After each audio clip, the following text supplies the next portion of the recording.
Buenos días, América Latina. Buenas tardes, España plurinacional. ¿Con qué arrancamos hoy, Laura? Arrancamos con una petición de 22 meses de prisión de la Fiscalía para 15 activistas de rebelión científica. El 6 de abril del año pasado, activistas climáticos hicieron una acción simbólica en la escalinata del Congreso para alertar de las consecuencias de la emergencia climática y denunciar la inacción de los gobiernos. Lanzaron agua teñida de remolacha simulando que era sangre para denunciar que si no se toman medidas urgentes será inviable la vida en un mundo dominado por la crisis climática. Total, que la Fiscalía acusa de un delito contra el patrimonio histórico a científicos y activistas como Jorge Rietzmann, Elena González Egea, Marta García Pallarés o Fernando Prieto. Uno de esos científicos a los que la Fiscalía pide, atención, 22 meses de prisión es Fernando Valladares, profesor de investigación en el Museo de Ciencias Naturales del CSIC y también profesor de Ecología en la Universidad Rey Juan Carlos de Madrid. Hoy nos acompaña en Noticias Básicas. Buenas tardes, Fernando, gracias por atendernos.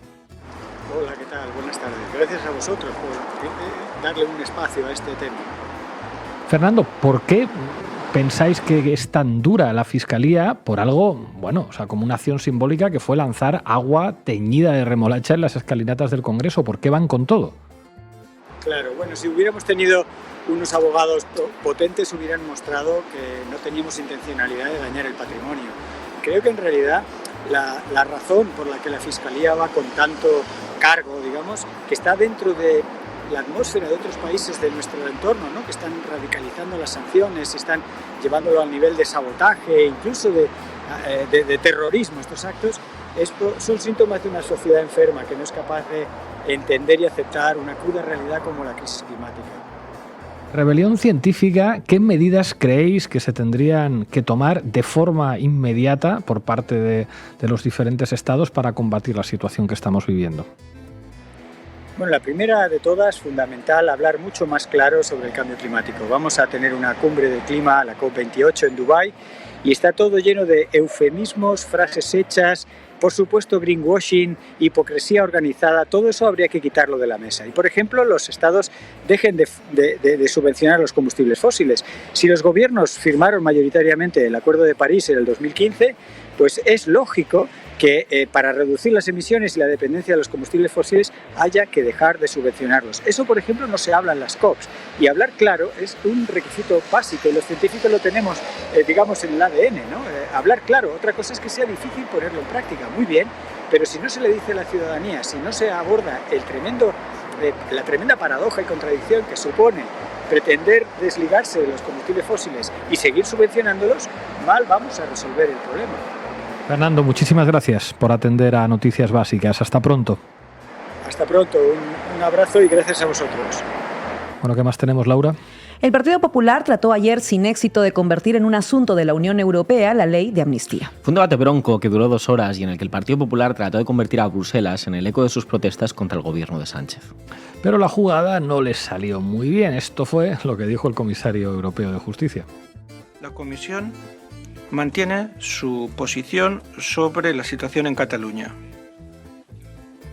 Sigue siendo una cuestión interna de España, que tendrá que dirimirse según su orden constitucional. Escuchen ahora el Festival del Bloque Reaccionario. Egocéntrico, narcisista, manipulador, mentiroso, sin empatía ni remordimientos y con una patológica necesidad de poder y control. Este es Pedro Sánchez. Escucha, Europa, la denuncia de todos los jueces españoles contra un pacto de lawfare que convierte a los jueces en delincuentes y a los delincuentes en jueces. Pero tras las elecciones del 23 de julio les faltaban esos votos, y los tenían que pedir a los criminales golpistas de allá arriba. Germán y el carajillo. Los eurodiputados de la mayoría plurinacional tampoco se quedaron callados. Señores del PP, no hay mayor ataque al Estado de Derecho que su alianza con la extrema derecha. La ley de amnistía no es un ataque al Estado de Derecho. El ataque al Estado de Derecho fue el abuso del derecho penal que hicieron los jueces del Tribunal Supremo. Viven del conflicto y cada vez es más difícil diferenciarlos de la extrema derecha. Y sí, formo parte del bando democrático, del bando antifascista. Cada uno hace terapia como puede, pero el PP debería aceptar que el bloque reaccionario perdió las elecciones el 23J. ¿Qué más tenemos, Laura? El gobierno de Sánchez ya ha echado a andar. El presidente del gobierno le ha enviado una carta a sus ministros y ministras.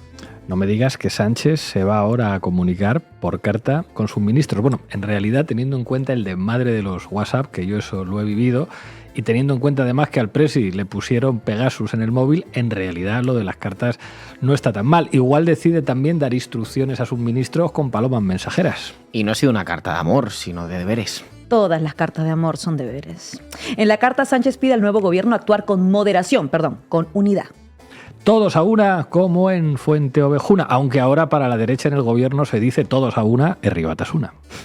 Al ruido interesado, dice Sánchez en esa carta, el gobierno responderá con diálogo y mano tendida. En la carta también ha dicho que este gobierno pretende consolidar España como referente mundial en igualdad real y efectiva entre hombres y mujeres. La diputada de Sumar, Águeda Micó, se ha manifestado sobre esto.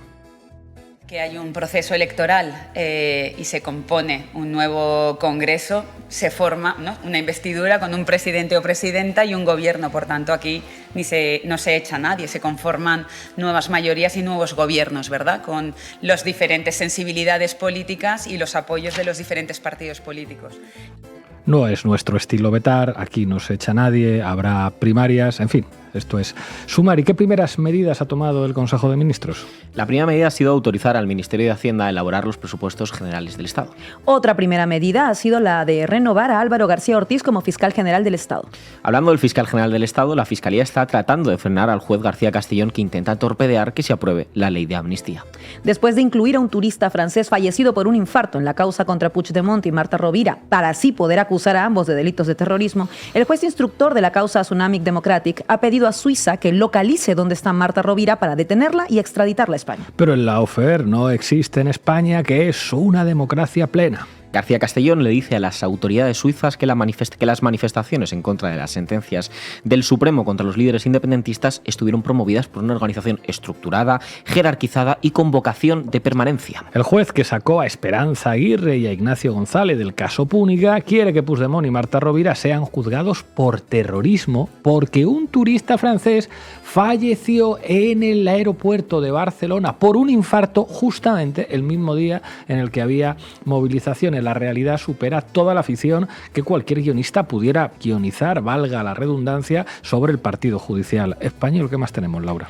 Si al principio hemos hablado de represión a los activistas climáticos, ahora vemos una consecuencia directa de la emergencia climática que de no actuar cambiará nuestras vidas. Así es, en Cataluña los pantanos que abastecen el área metropolitana de Barcelona están al 18% de su capacidad, lo que es ya el peor dato de la historia. Este dato ha hecho que la Generalitat haya declarado la preemergencia por sequía y si no llueve, a final del año habrá restricciones severas en la red de suministro. Los catalanes afectados no podrán llenar piscinas o usar agua potable para lavar los coches o regar jardines. Cataluña incluso trabaja ya para recibir barcos con agua para afrontar la sequía. El agua durará tanto como seamos capaces de ahorrar agua para no gastarla. De hecho, toda la operación que hacemos hoy, de la declaración de preemergencia, es para ahorrar el máximo de agua, para alargar la entrada en emergencia el máximo de semanas posible.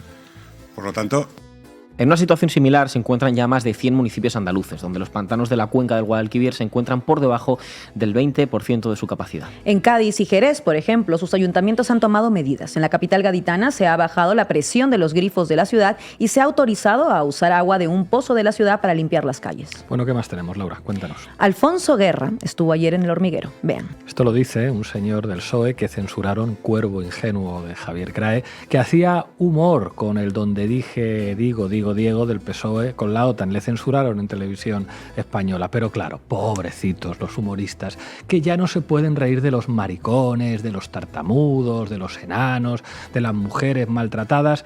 En fin, siempre quedará reírse de la homofobia, del capitalismo, del machismo, de esta gentuza o de estos gigantes como Pablo Motos o Alfonso Guerra. Cuando el humor es de arriba a abajo, se llama humillación, señor Guerra. En fin, ¿qué tenemos en internacional, Sergio? Ayer hubo elecciones parlamentarias en Países Bajos y las ha ganado el ultraderechista Partido de la Libertad, que ha obtenido 37 de los 150 escaños disponibles, 20 más de los que tenía hasta ahora. En segundo lugar ha quedado la coalición entre socialdemócratas y verdes, que han obtenido, yendo juntos a las elecciones, 25 escaños. Y en tercer lugar han quedado los liberales de derechas que gobernaban hasta ahora el país, que han hecho campaña con una candidata de origen turco, pero que a su vez prometía mano dura contra la inmigración. El ganador de las elecciones ha recibido las felicitaciones de Víctor Orbán de Hungría, Marine Le Pen de Francia o Santiago Abascal desde España. ¿Y qué mayorías de gobierno se pueden formar en los Países Bajos? Geert Wilders, ganador de las elecciones, ha anticipado que va a intentar formar gobierno con los 37 diputados de su partido, más los 24 de los liberales de derechas y los 20 de Nuevo Contrato Social, un partido de derechas que ha entrado por primera vez en el Parlamento. De todos modos, no parece muy fácil esta mayoría, porque los liberales de derechas han dicho durante toda la campaña que no iban a gobernar con la ultraderecha, lo que no quiere decir es que no le vayan a dar apoyo parlamentario. Habrá que ir viendo, pero la realidad es que la ultraderecha sigue avanzando, y no solo porque obtenga buenos resultados electorales, sino porque han logrado derechizar la agenda hasta la de los partidos progresistas. Mientras hay una ultraderecha sin complejos, buena parte de la izquierda cada día tiene más y más complejos, que si no hay que hacer ruido, en fin. Vámonos a Oriente Próximo, Laura. Desde mañana entrará en vigor la pausa humanitaria de 4 días pactada entre Israel y Gaza, que tiene lugar justo cuando Pedro Sánchez ha llegado a Israel para reunirse con el primer ministro Benjamin Netanyahu. El presidente Sánchez ha visitado Israel en compañía del primer ministro de Bélgica, que será el próximo país que presida el Consejo Europeo. ¿Y qué objetivo se ha marcado Sánchez para esta visita? No mucho, salvo defender la postura de los dos estados, aunque Sánchez se niega a reconocer de forma unilateral a Palestina y prefiere que esta decisión sea tomada por unanimidad de todos los estados miembros de la Unión Europea. Bien sabe Pedro Sánchez, como lo sé yo y como sabe cualquiera, que Alemania nunca va a reconocer al Estado palestino, porque allí ni siquiera los verdes, los aliados de Sumar en Europa, condenan los crímenes de guerra de Israel contra el pueblo palestino. Precisamente sobre el viaje de Sánchez a Israel ha hablado hoy la secretaria general de Podemos. De Podemos estamos profundamente preocupadas porque este viaje pueda servir para blanquear a Netanyahu, que es un criminal de guerra que debería rendir cuentas ante la Corte Penal Internacional, y pensamos que el presidente a donde debería viajar es a Bruselas, porque es en Bruselas donde se toman las decisiones que realmente podrían presionar a Israel y a Netanyahu para que se logre ese alto al fuego permanente. Anoche, el actor Juan Diego Botto recibió el premio Ondas por su papel en la serie No me gusta conducir y dijo lo siguiente. Los terribles atentados de Hamás no pueden justificar el asesinato de más de 5.000 niños y niñas.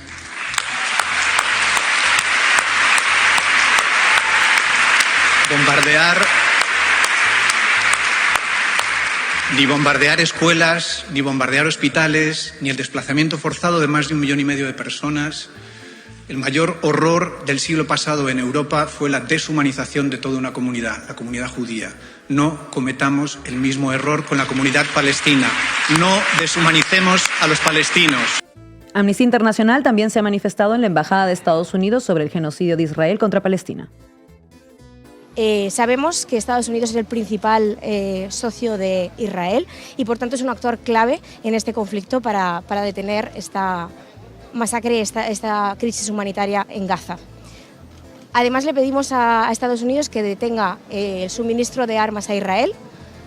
Recordamos que si continúa enviando armas sabiendo que están siendo utilizadas por las fuerzas de Israel para cometer crímenes de guerra, automáticamente Estados Unidos se convierte en cómplice de estos crímenes de guerra.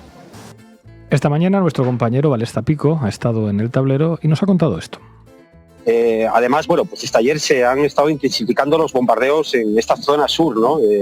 Habían matado a 5 miembros de Hezbollah en una incursión aérea sobre el territorio libanés, y a primera hora de esta mañana pues Israel golpeaba 3 casas en la zona oeste del Líbano, lo que Hezbollah respondía con ataques a posiciones israelíes según fuentes de Hezbollah. Un carro de combate sería alcanzado por sus cohetes esta mañana, que habían causado bajas militares, ¿no?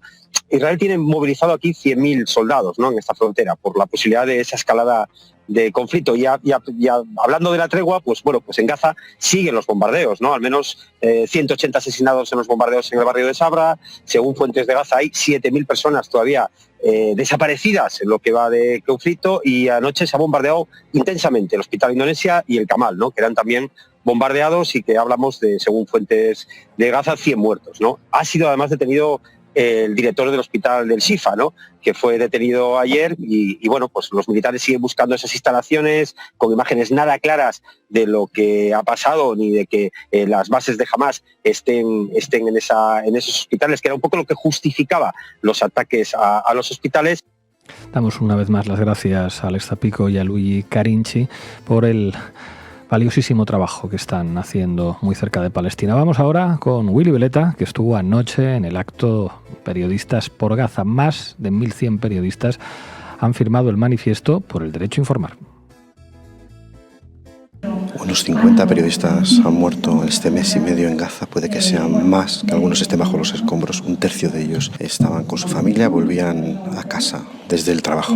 Por un lado, no nos dejan entrar a los periodistas, no dejan entrar a nadie, Gaza está bloqueada, y por otro lado, los periodistas que hay dentro pues están siendo asesinados de una manera sin precedentes. Nunca, desde que se contabilizan los periodistas muertos en conflictos, nunca había habido semejante cantidad de periodistas muertos en tan poco tiempo. Personalmente, los israelíes me han disparado 6 veces cuando trabajé como un cámara y disparar directamente a mí, al cámara. La idea es que no haya testigos, que la prensa internacional, no es que los gazatíes no puedan serlo, pero la prensa internacional pues tiene más eco, ¿no? Entonces que no haya testigos directos, que no se pueda verificar toda la desinformación que está en circulación, esos ataques que se imputan a otro bando, etcétera, que no haya equipos internacionales que junto con los locales puedan ir a verificar, y sobre todo que no haya daños colaterales entre la prensa internacional, lo cual daría mucha peor imagen que entre la prensa palestina, la que además se está acusando